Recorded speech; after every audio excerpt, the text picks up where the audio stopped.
Hi everyone, thanks for quieting down. Thanks everyone for coming. We're really grateful to you, and we're really grateful to Keith for doing this great talk. I haven't heard it yet. You haven't heard it yet. It might suck, but I am assured that it's original because his talk is tweaked each time. So this is a once in a lifetime opportunity, everyone. Listen up. And I won't give a huge introduction into Keith.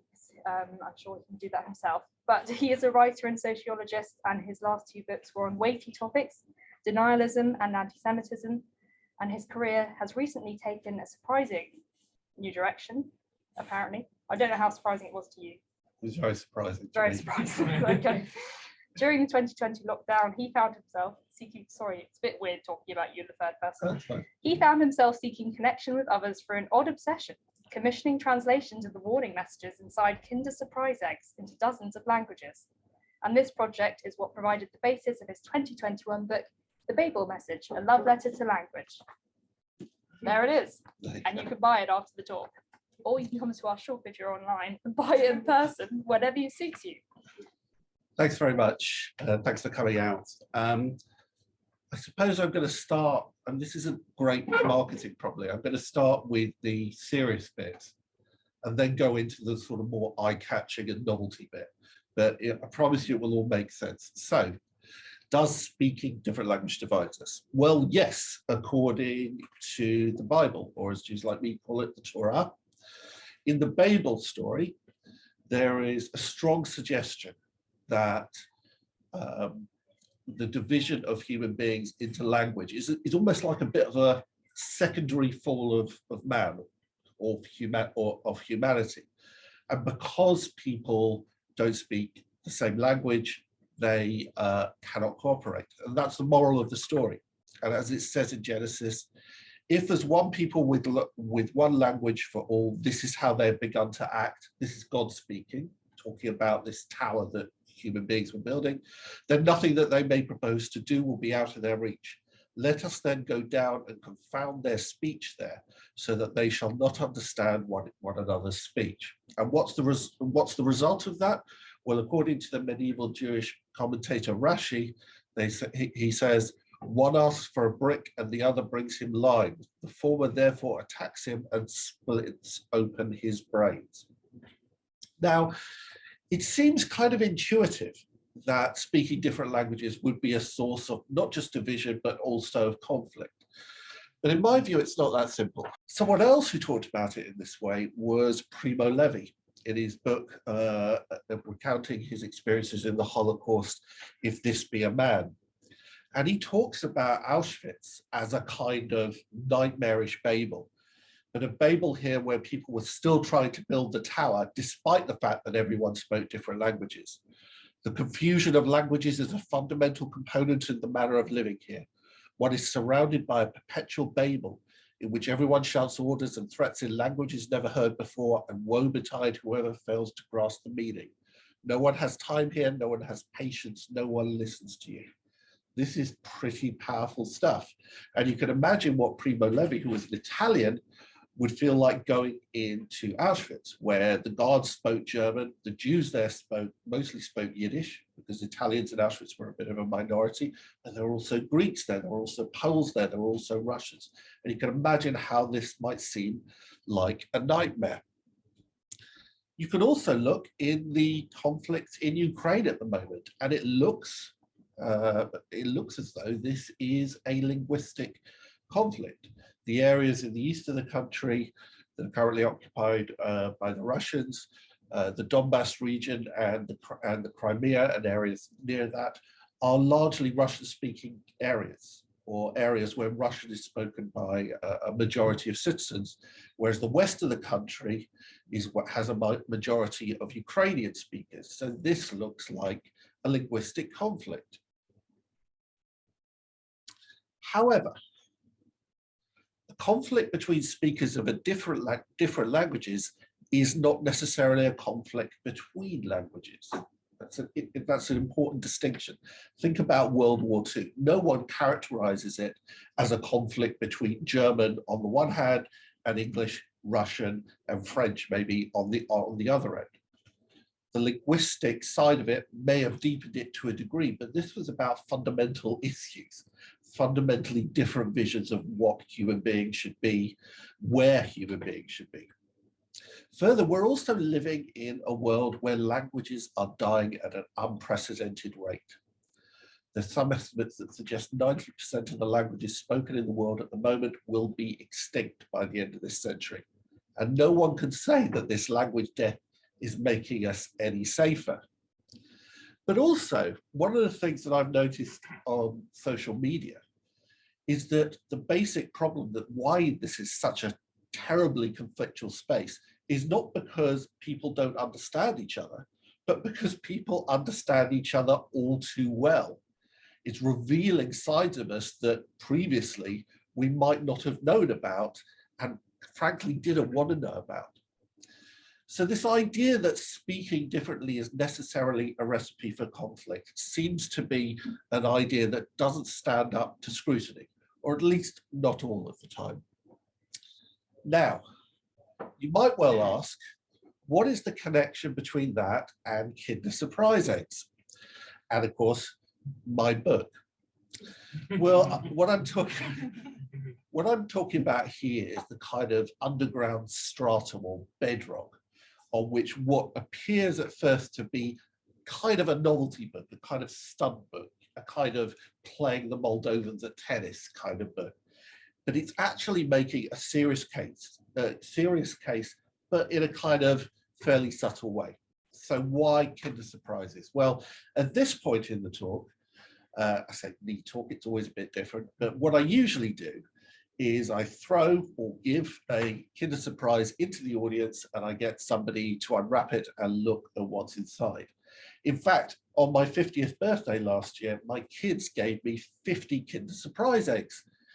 And then a couple of months ago, it was announced there was a product recall because of risk of salmonella. However, I was still going to bring one tonight, and I'm just informing you not to eat the chocolate.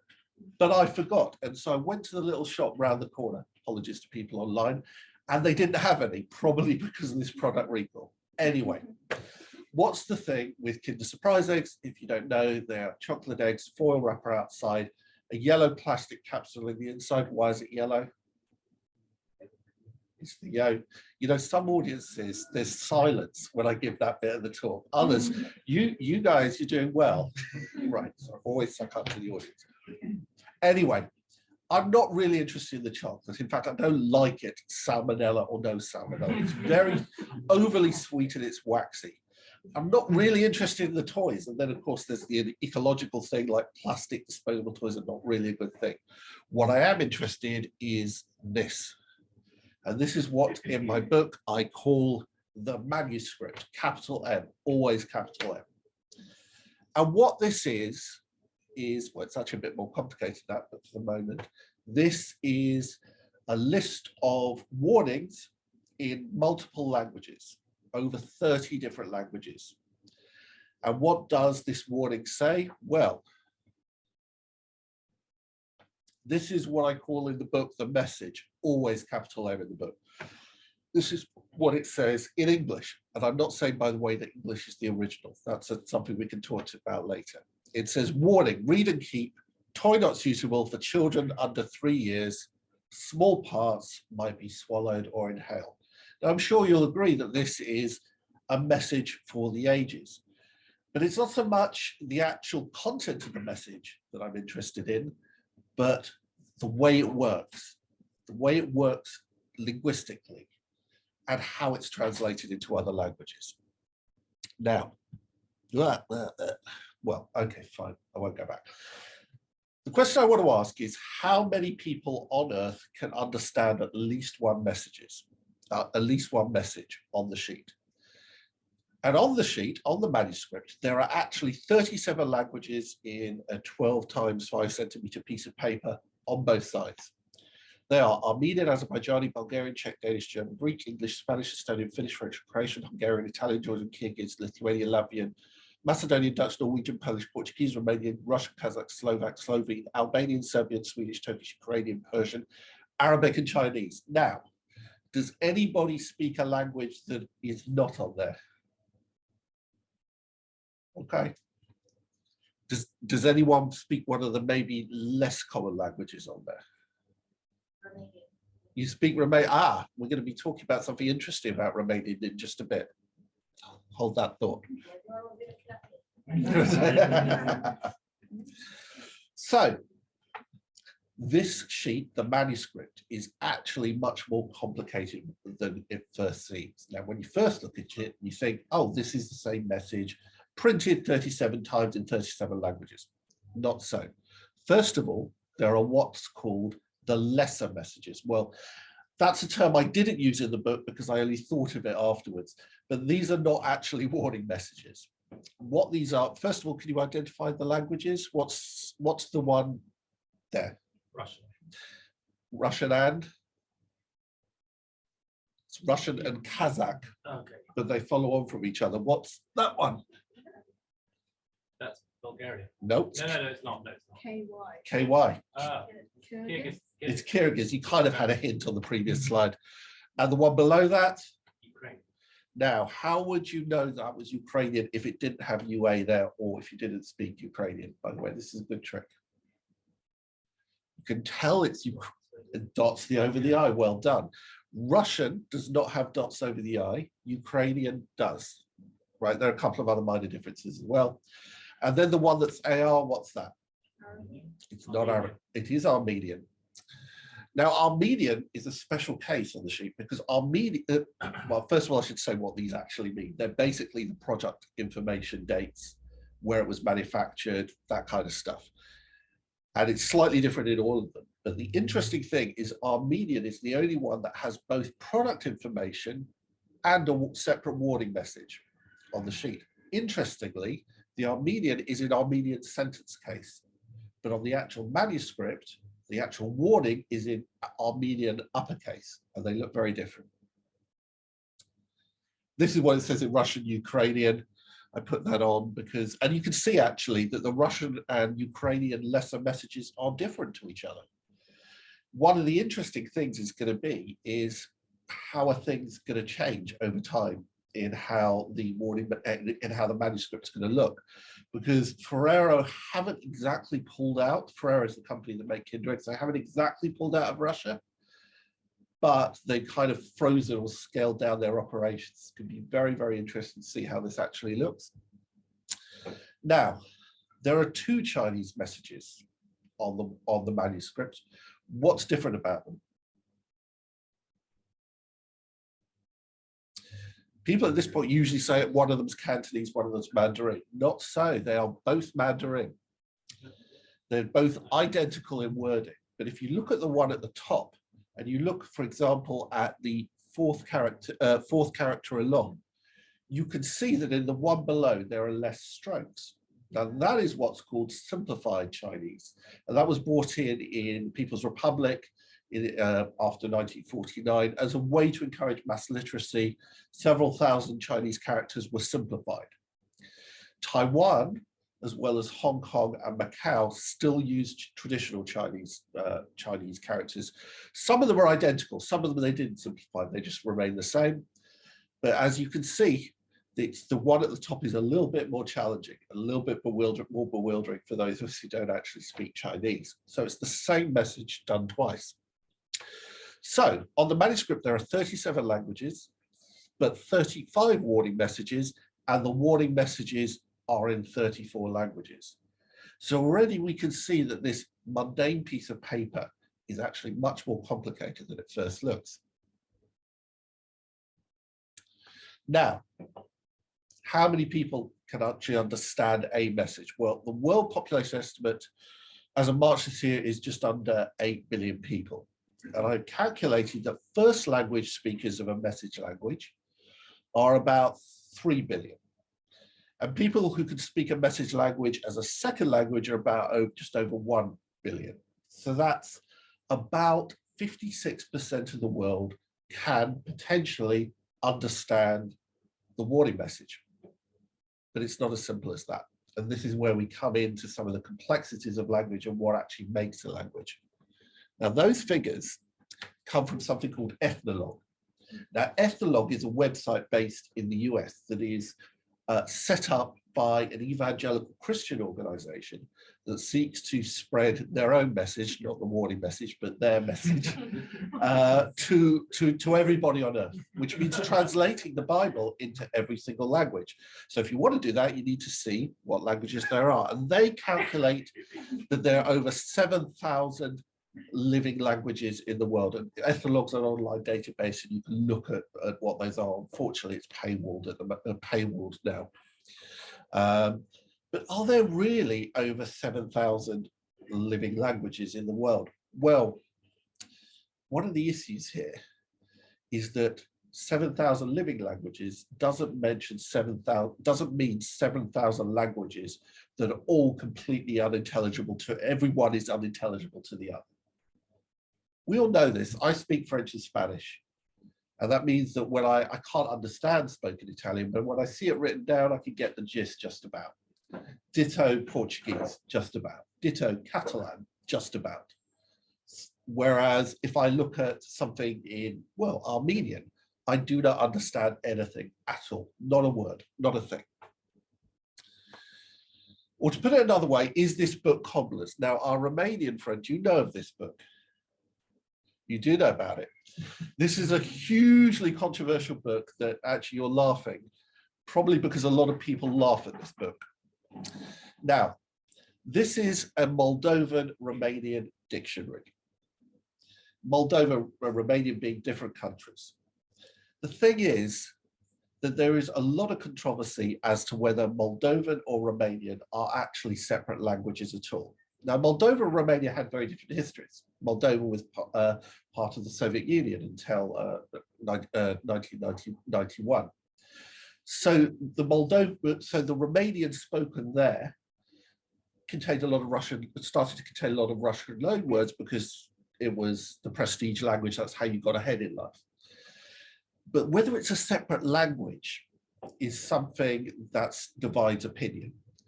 And there was one Romanian president, I can't remember who said it, who said, I will only believe that Moldovan and Romanian are separate languages if someone could create a dictionary in them. And somebody did. And this person, Vasily Stati, I don't even know how to pronounce it, has his defenders, but was roundly laughed at.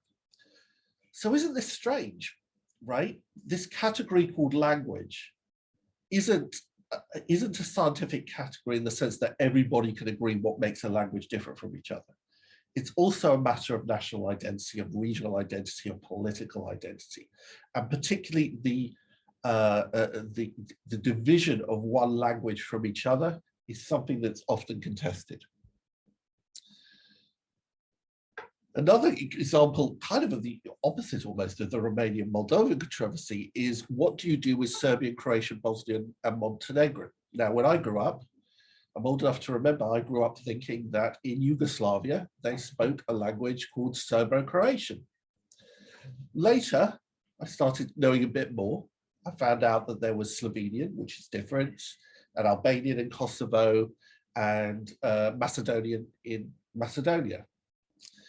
But when those states became independent, when Yugoslavia broke up, Serbians and Croatians in particular wanted to emphasize the distinction between them. And you can see here on the warning message sheet, you can see Croatian and Serbian. And you don't have to speak either to see that they are very, very similar. They're very similar indeed. The same is true with Bosnian and Montenegrin as well. And these are what linguists call a pluricentric language. In other words, it's a single language, but it has a number of different variants. But the really freaky bit is actually there is more variation between Croatian dialects than there is between standardized Croatian and standardized Serbian. It's a bit of a mess. So human beings create these categories. They are not given to us. On top of that, on the manuscript, you can see that the messages are not all the same. Now you can see a very obvious example if you look at the first and the second column. What's the difference between the English and the French? Say that it's not suitable for reading. That's right. Now, in fact, until I looked at it closely, I assumed that they were all identical. But then I saw an absence of the number 3 in some of them. In fact, there are only 7 warning messages that mention the 3-year age limit. They have nothing to. Those include Spanish and German and English, as well as 4 others. Why that is, I have absolutely no idea. In fact, I've looked at the European regulations for how you put warning messages on there, and that doesn't explain it either. There doesn't seem to be a difference in legislation. Why is there a difference? Well, obviously, I contacted Ferrero, who make Kinder eggs, and I asked to be put in touch with the people who put together this warning message, and they refused. Actually, I'll give you a little digression there. Is I've tried really, really hard to find to penetrate the mysteries of the manuscript, and Ferrero won't talk to me, but I actually found a use for LinkedIn, because LinkedIn, I'm the first person ever. LinkedIn allows you to search by former workplaces. So I searched for people who used to work for Ferrero, and I searched for a huge number of different job titles, thinking product safety or translator, whatever it was, and I paid for the page. I actually paid for a premier subscription for a month, and I sent out loads and loads of messages via LinkedIn to ask, were you involved in this at some point? And only 2 people got back to me, and they said no. However, I did find on a bit of the Ferrero website before they took it down, a proof of the warning message, PDF proof, that had the company that put it together and the name of it was put together by a Luxembourg company, now doesn't exist anymore, called Colorbox, and it said operateur and then the name, forget the name. So I managed to find this guy by going back to LinkedIn to find where a person with this first name who used to work at Colorbox, and I tracked him down to a personalized number plate company in Luxembourg. And I contacted him and said, could I ask some questions? And he said, sure. And then I asked him some questions and he never got back to me. Probably because he found this deeply, deeply weird. Now, so that's a digression. But so there's not only those differences, but if you can look in the 3rd column, there are also differences in whether the languages use uppercase or not, whether what they put in the red bit, whether they put the word warning or equivalent in all in capitals. There doesn't seem to be any pattern. And I think it's because it's a creative choice by the translator. So this massive multinational, Ferrero, aren't quite as on top of this as you might think they are. And they've also made a mistake in Estonian, right? The Estonian scandal, I call it. I have reported this, by the way, to Ferrero, and they said they take accuracy very seriously, and I never heard anything ever again. Now, you can see on the left, that's the one on the manuscript, and you can see that there are some straight lines over certain vowels. Now, the thing is, if you look at the word voivod, end of the 2nd line, there's a line through the left wall of the O.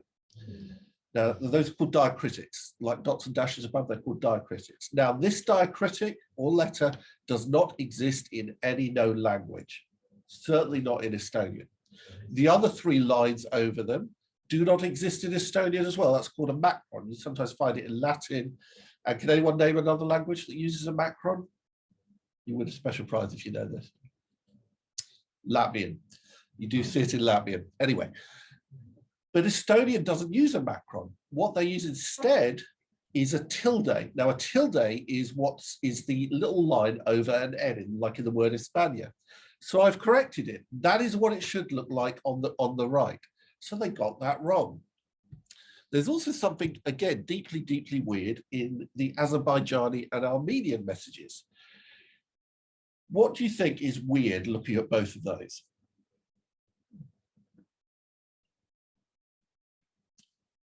What's weird is they're both in inverted commas. Now, the one on the left is in what's called a guillemot. You sometimes find that in French and some other European languages, but it's basically inverted commas.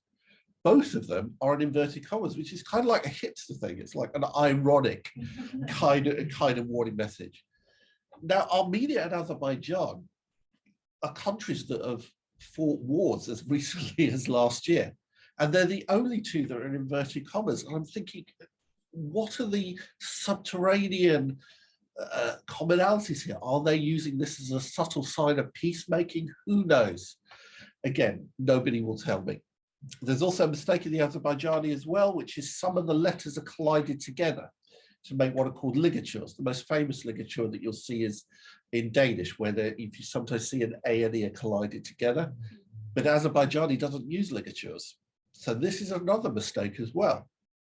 So this sheet of paper, which I don't have to show you in front of you because it's the salmonella thing, is a bit chaotic. Well, more than a little chaotic. And that's one of the reasons why I think it is brilliant. It's not a Rosetta Stone. In fact, actually, I'm not even sure the Rosetta Stone was a Rosetta Stone, because the idea that if you put, as in the Rosetta Stone, 3 different languages side by side, and you know they're saying the same thing, it's quite dangerous to assume that each one maps exactly onto the other. If you've ever done any philosophy or linguistics, you'll know that the idea of translation is a deeply problematic one. The idea that one language it can be 100% translated into another is a myth. There's always something missing, or even if it's just a tiny nuance. And that's before we get to really bad mistakes like the Estonian scandal. It's not a Rosetta Stone. Also, it might not work because three-year-olds have died. And if you think about it, there's something quite weird about it. Is what the warning message sheet relies on is that a parent or caregiver is going to look into the plastic capsule themselves, dig it out, look at what's on it, find their own language, and then pay heed to it, as well as read and keep. Where are they going to keep it? Warnings are not easy things to get right. So how many people on earth can truly understand the message? Sorry, I skipped. We cannot know. But here's something else that I think is wonderful. The message is alive. There is a website called Helmut Samlerstetten. I don't speak German.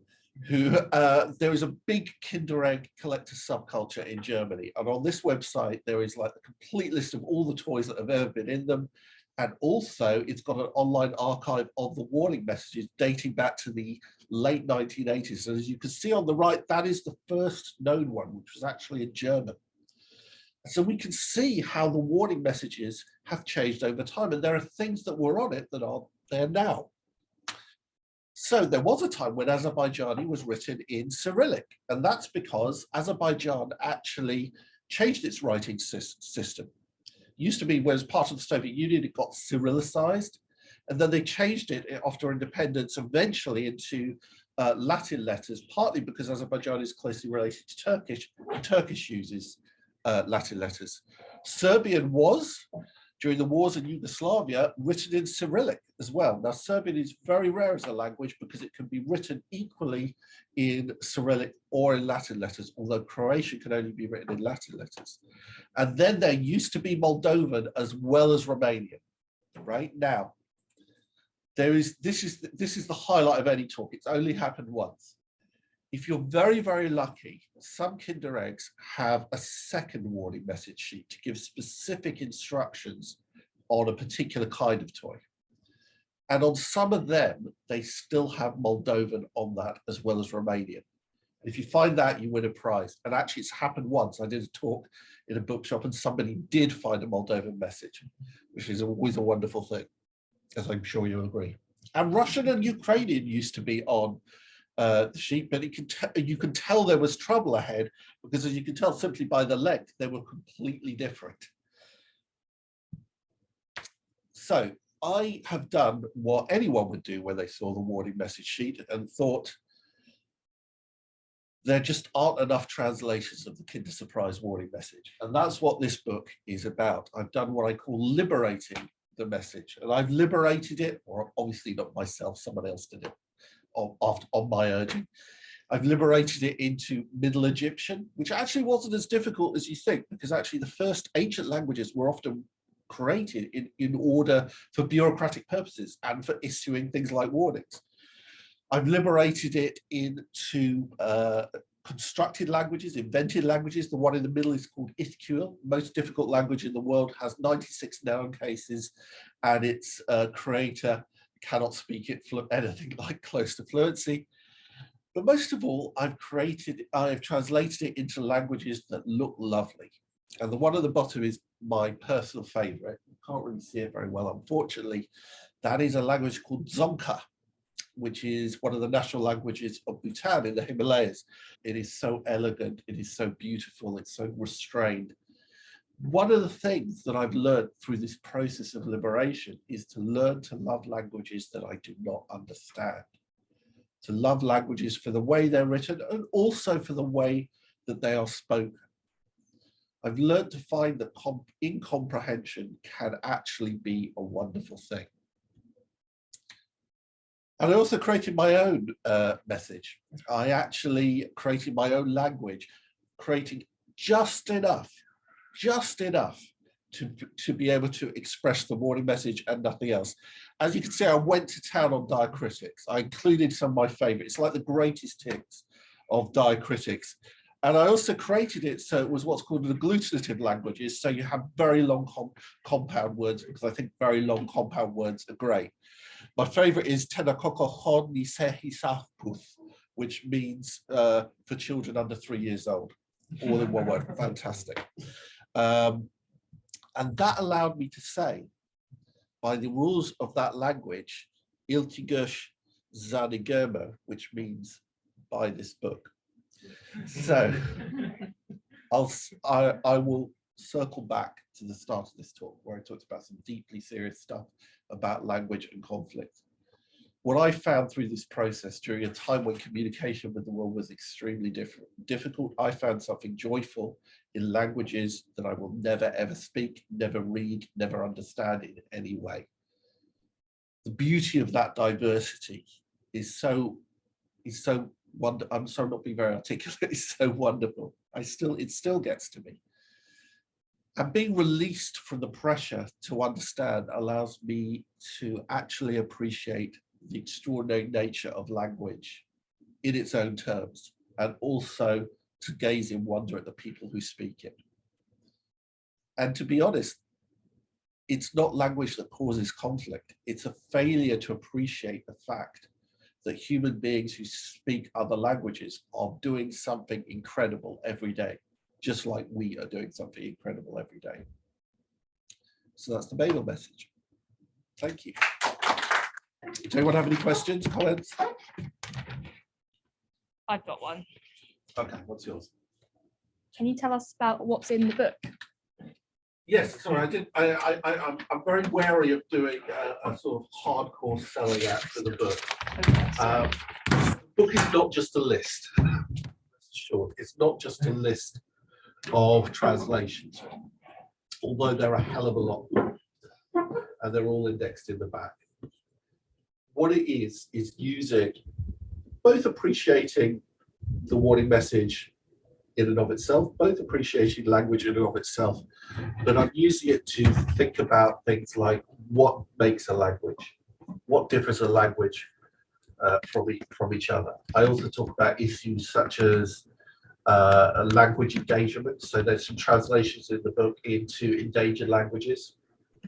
I talk about the relationship of the language to the state, like official languages and what they are. I talk about the difference between a dialect and a language. There is no difference, and things like that. So it's a lot of different things in one, and there are a hell of a lot of translations of the Kids Surprise Warning Message.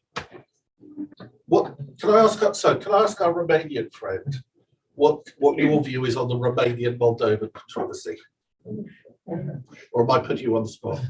To be honest, I've got friends from Moldova. We speak the same language. It's not really that much of a difference. I don't see it happening every day. So it's funny when people argue over that. So I think to me in my experience, it doesn't really make a lot of sense because we are essentially the same language. And also there's an area in Romania that is called Moldova, but it's not the country Moldova. Right. So it's almost like, you know, kind of like the message, be at peace with everyone, because what's the point of fighting over something that isn't really a problem? Yes, I think that's a good message. Sorry, yes. I suddenly realised that Swahili wasn't there, and then I wondered if there were any African languages there on the list. There aren't, but I put that right. There is. So there's something quite interesting here. Kinder Surprise eggs are sold all over around the world, and where you don't get them, you often get something called Kinder Joy, which is allowed in places like America that don't allow Kinder Surprise eggs. Not every country, I'm sure you can't get them in North Korea. Now, what I've found, I have done research on there are some parts of the world where there's a different warning message sheet. There's a different warning message sheet in Asia, and particularly in Southeast Asia. But I got a friend to buy one in South Africa, and it was actually the European one, and it had the European warning message sheet, and that appears to be the case throughout Africa. Now, and also in India, there doesn't seem to be one in Hindi or Urdu. There seems to be an informal rule for Frere, and it's worth thinking about as a multinational. Is in a country where a European language is one of the official languages, they will default to a European language. So in India, English is fairly widely spoken, so English is fine. In South Africa, you've got Dutch and English. Now, I did put this right. I've got translations into quite a lot of Indian languages, including obviously Hindi as well as Urdu. I've got Nepali, Punjabi, various other ones like that. In Africa, I got translations into Soto and Xhosa and Zulu from South Africa. And I've got Swahili, and I've got Amharic from Ethiopia. So as well as in South America, where they just use Spanish and Portuguese, but I got a translation into a couple of indigenous languages, Guarani and Quechua. Yes. Another question. I just wondered, did you look into how many people have died as a result of eating these eggs? And have you got a view about whether or not it's a bit crazy that we're even selling eggs which have dangerous toys inside them? Well, certainly some countries agree. There's in America, it's quite well known that America doesn't allow Kinder Surprise eggs. The reason is that it's not a specific ban on Kinder Surprise eggs. It's a ban on selling edible products with something inedible inside them, right? And you could see the logic of that. What you can't see the logic is why you can buy some machine guns in the shops.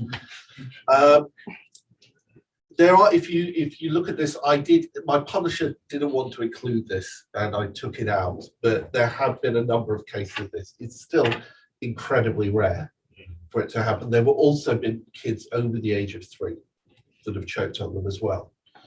In fact, there was a period where the age on it was actually 5 rather than 3. But what's my view?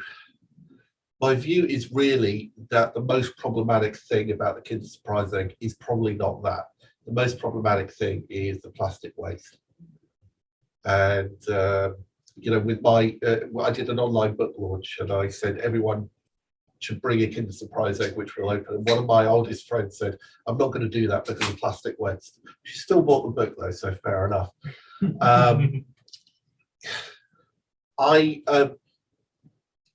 I think what I'm doing is both. I don't see it as a celebration of the product of a multinational corporation. I don't see it as a critique of it either. But what I do like about the book, it is showing how multinational corporations are perhaps less scary than you might think, because they're capable of cocking up in really small ways that nobody notices for years and years and years until somebody writes a book about them. I've got a question from Sarah from online. She says, the Bhutanese language is your favorite in terms of appearance. What about your favorite in terms of sound? And how many have you listened to? Well, before I wrote the book, there was thanks, Sarah. There was I originally I came out of the closet as a message lover at what's something called the Boring Conference in 2017. And the tour went down quite well, and I only got a few translations then. And then it was recorded for a podcast called BBC Boring Talks. And because the BBC, and it's a brilliant series, really is. And because it's the BBC and they have like the World Service, they actually read it out in a lot of different languages. They had people to read it out in including languages that are not even on the message that I'd commissioned translations for.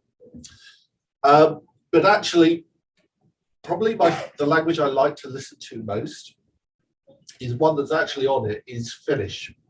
I've been obsessed with Finnish for many years. In fact, I've even learned some. It's incredibly difficult, although not as difficult as it's necessarily often presented as. I think it has I'm supposed to be a writer. I can't really describe why I like the sound of Finnish, but if anyone's heard it, you might know what I mean, or you might not. So that's the answer. Whatever happened to Esperanto? It's in my book. I've got an entire chapter about constructed languages. Esperanto is the best known, but there are loads and loads and loads more, and it's the most incredible world. So naturally, I have a translation to Esperanto. I have a translation into Volapük, which was 10 years before Esperanto came out. It was the constructed language that was going to rule the world, and then Esperanto basically destroyed it. I've also got the splitter language from Esperanto called Ido, when the Esperanto world had a massive conflict in, I think, the 1920s, something like that. I've got Klingon. I've got from Game of Thrones. I've got Dothraki by the guy who actually created it, David Peterson, who's got a book. In fact, I mean, you should buy my book, but you should buy his as well. It's called The Art of Language Creation. It's the most unbelievable book because the lengths he goes to create languages, it is quite extraordinary. It's an incredibly difficult thing to do. And that was one of the most fun chapters in the book, talking about how you create a language and about the history of them, because it's a very interesting topic in my view. Yeah. I feel like it is my opinion on like science speak Serbo-Croatian, and Oh, you kept that quiet. yeah, I know, sorry. But I think it's a bit problematic when when the name of a language is like related to a nationality. Like what you said, Croatian, the fact about dialects are like there's so many dialects. They're spoken by like Serbians living in Croatia as well. Serbians living in Croatia speak a lot closer to the Croatian languages than Serbians in Serbia. So I want to ask about your, like, with Ukraine and Russia as well, like your kind of position on the kind of associating a language with a nationality, because like there are like projects, not projects, but there are like, you know, political movements to try to bridge all languages under one, you know, name, one nationality, which I don't think is right, because like you said, it's really nice to recognize all the variations, but it is also, I don't think we should distinguish them by nationality. Look, it's a really double-edged sword, right? Yeah. Associating a language with a nation means that it will almost certainly survive and even thrive. So the countries that were born in the 19th and 20th century have by associating language with themselves, allowed those languages to, for example, be used in universities, to have literatures and stuff like that. So Czech, for example, or indeed Croatian or Serbian. The problem is that when you associate it with a nation, you often standardize it and you destroy and sometimes stigmatize non-standard forms. One of the worst offenders is France, which had a policy that, to a degree, even continues to this day, to marginalize non-standard French.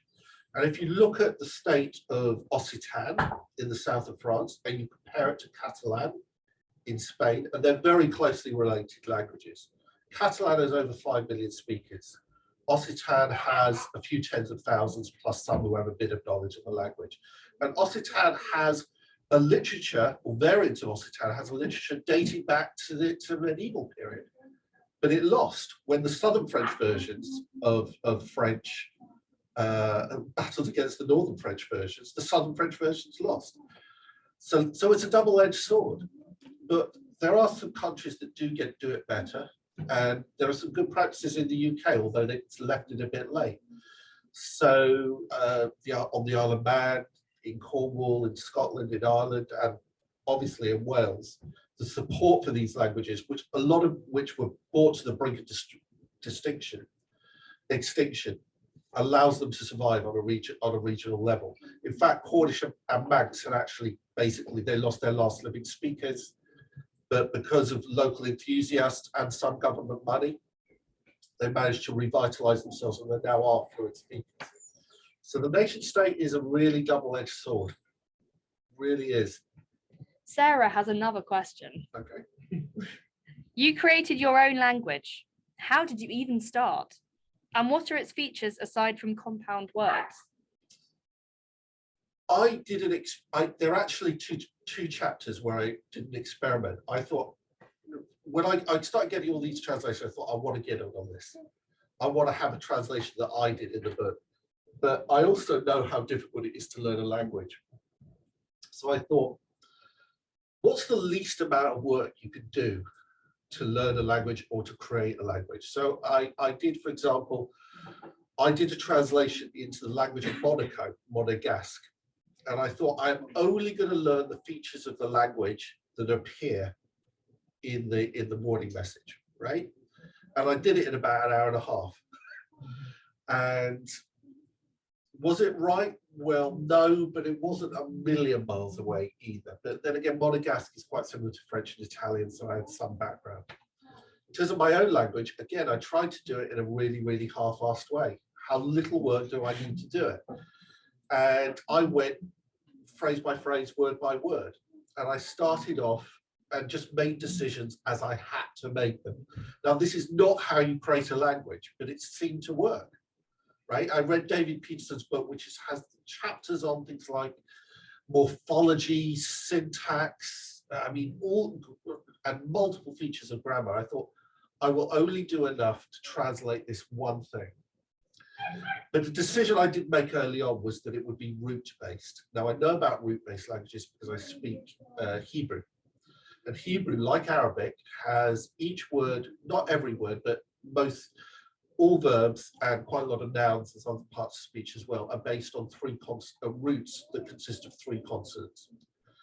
And by manipulating those consonants and adding vowels, what you can create is many, many more words from them.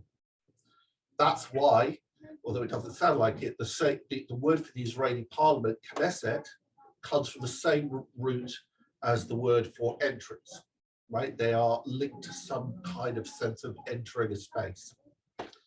So I did that with my language, although I made it vowel, consonant, vowel. And then I created rules for how you create words from those vowels, from those roots. I generated the roots by using a random number generator. And it worked because I managed to find ways of saying things I had not intended to say by translating the warning message. And it taught me something really important, is that a language always exceeds what you want to do with it. Even creating a tiny bit of a language just to translate one warning message creates new possibilities for meaning. It escapes your grasp. It can be done in new ways. So that's how I did it. When you say it worked, how could it have not worked? Well, that's a brilliant question. And the answer is, it's very difficult to see how it could have worked. Well, Yeah, because you created it well, to do one thing. Look, have you ever done this in the playground at school? You made up a language, and you think when you're a kid, you think making up a language is one word, another word. Yeah. Table is, I don't know, whatever. And of course, and that's fine when you're a kid, but it doesn't actually work because there are no rules, there's no syntax, there's nothing like that. So I don't think it would work if I'd done that. I think it worked because there were some rules, that the decisions I made were not arbitrary. Yeah. Right, that they had a logic, and that I know enough of this language to be able to list, if I wanted to, what are the rules of this language. Yeah. Nice. I mean, it's not good language though. I mean, it's ridiculous. I mean, it's stupid. It's you can barely pronounce any of the words. I'm not saying it's a good language. It's rubbish. What is a good language? Not my What is a language. good language? What is a good language? One that I did create in a couple of days, I think. I don't think there's a good or a bad language. I think language can do anything. And if you can't do anything within the with what you have, you find a way. So for example, I've got a translation book into a revived Indigenous Australian language that had died, but was being revived by activists.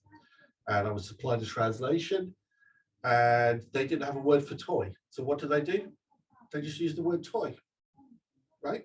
Works. You know,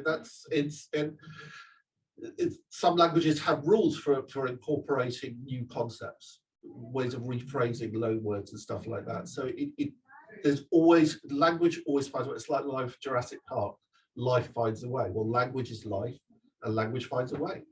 But do you think that there are some languages that enable people to express more, or to understand themselves perhaps more, because they have particular words for things? So, you know, that you see those things that are the Japanese word for, I'm going to make this up, but the feeling you get when you're lost in a wood. Or the classic example is Schadenfreude. Yeah. A word like Schadenfreude.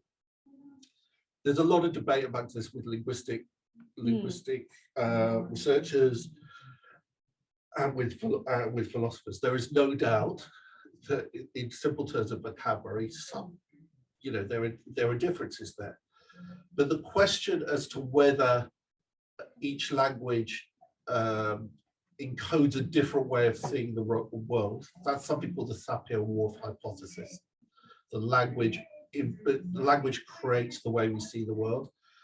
That has come under challenge. So there's a guy called Guy Deutscher who argues that it's not the case that language means that we have to see the world in a particular way.